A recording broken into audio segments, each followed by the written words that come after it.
In a previous video, I introduced you to one of my new old tools, a Gorton 3U Pantograph. Today I want to test it out and cut my first inlay and bring you along. I've done a little work to it and I'll go over some of that. So let's get over the machine and start cutting. First of all, I'd like to thank Chris Crawford for the tips and advice for using a pantograph. He has a great video out there. I'll leave it down in the description. You can't beat it. But I've talked to him. He's actually, I've bought some templates from him.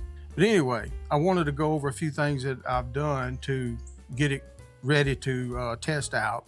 I took the letter template table off of here, which is right here, that mounts right up on top of this area right here where I've got a plate made to hold my templates.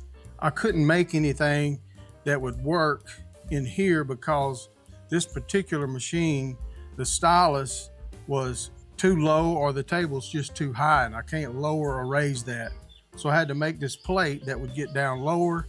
I can mount my templates in there and make it usable. And I like this. I don't see myself using letter templates, but who knows, I'm gonna keep the table. I also replaced the belts with this polyurethane material. Basically, it's just a solid piece of polyurethane, round, and you fuse it together and put it on your machine. Works great. Chris Crawford turned me on to that as well. It's pretty easy to do. You just have to factor in the stretch.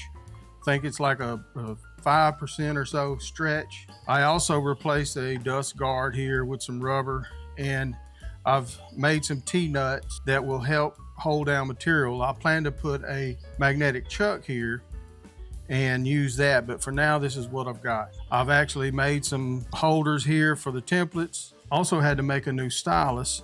It didn't come with one, so I just made one on my lathe out of some round stock, and so that'll work just fine. I've got it set up for 4:1 ratio, and I got several templates that I'll be trying out, but today I'm just gonna be trying one. I'm gonna be using a 1/32 ball end carbide end mill. Very small, it's like a needle. You hurt yourself putting it in the little 1/8 collet. And I've got my stylus and my end mill match for the 4:1 ratio. And since I'm not a pantograph expert by no means, because I haven't even used it yet, I really highly suggest you check out Chris Crawford's video that I'm gonna leave in the description. And he'll really go over all of that stuff when it comes to the ratios, how to match your tools to your stylus. But I've already got a piece set up on the table for the inlay, and I'm gonna mount my template and we'll start cutting.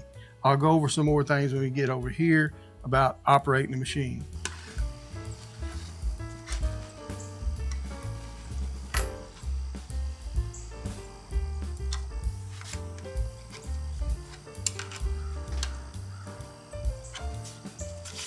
And for those that don't know what a pantograph machine is, it's basically an old style tracing machine where you have your template up here where the stylus is and your piece down here on the table that's gonna get cut at the spindle end. And you're tracing a pattern and the spindle is cutting it out. I have a 4:1 ratio here. Like I said, my template is 4 times of the actual cut I'm going to be making here. I'm going to be cutting the pocket first, and so I'll be tracing it out up here on the top. So it looks like a weird milling machine. It has an X, Y, and a Z movement at the knee here, where you can move in and out your table, back and forth this way, and or up and down. But the difference in this machine and a milling machine is you're going to set your X and Y, and you're only going to move your Z. This is a 2-dimensional machine.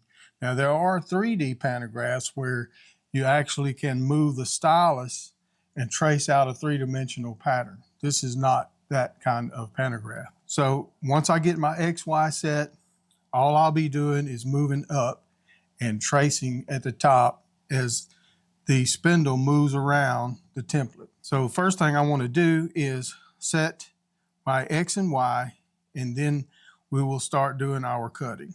So right now I've got my spindle lowered, and I'm going to raise my table up pretty close to touching. Now, I have to be careful. It's very easy to break these mills. That looks pretty good there.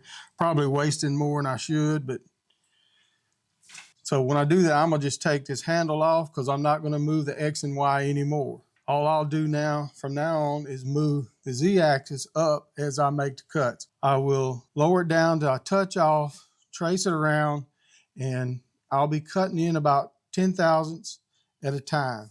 So right now I'm gonna go ahead, get set up and touch it off, and I'll make a light pass and then we'll start cutting the pocket.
So we got the pocket cut out. I don't know if it's just a shadow, an illusion or something, but it don't look just right. I don't know if my plate shifted a little bit, but it's very tight. We're gonna find out. So that's our pocket. So now I'm gonna set up the shield material and cut it out. It's about 120 thousandths. I gotta cut all the way through into a piece of sacrificial G10, but I gotta cut through enough to get past the ball of the end mill, so I got a straight cut all the way through. So now I'm just gonna move over to the shield side of this template, start cutting it out.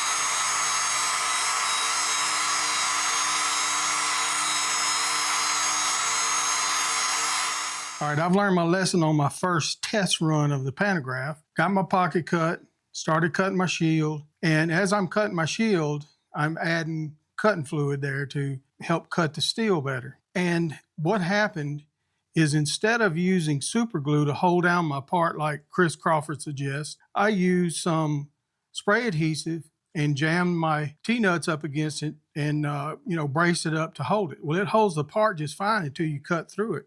And what happened is the oil broke down that adhesive.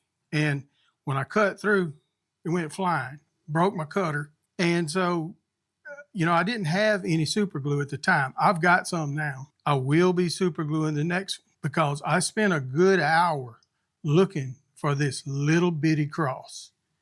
It's time to go test it, press it in, see if it fits. I'm not real confident because of the pocket. I think there's something wrong with that pocket just looking at it. I don't think it's an illusion, but let's go find out. So I did clean up the backside, knock any burr that was off or all the way around the backside so that it would hopefully easily go in here. However, mine's not just popping in there like Chris's does. So I'm not too confident.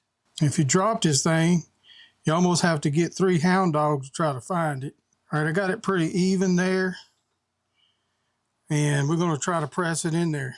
I'm going to take a piece of flat metal and go over the top of it. Unfortunately, you won't be able to see. Hopefully, we'll hear it pop in there. I didn't hear anything, but it's in there. And it looks pretty clean. I'm gonna go grind it flush and we'll take a look at it.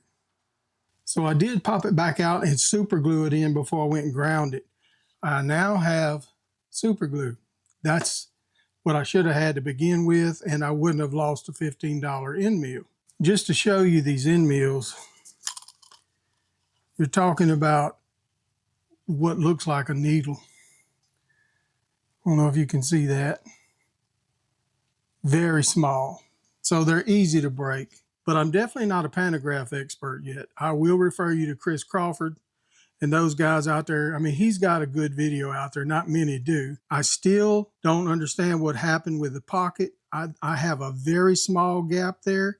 While it looks okay, it's not something I would send out of my shop. I'm just not sending that out. This is a test piece. Anyway, I'm going to give you some shots of it here.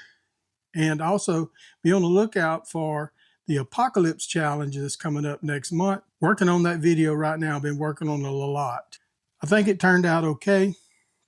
I'll give you some better shots close up here, but it's not satisfactory. I still don't know what happened to the pocket, if my template shifted or whatever, but it's definitely something I'll continue practicing on before I cut into something like some mammoth ivory or something like that. I hope you got something out of this. I want to thank my patrons, and I want to thank you for watching.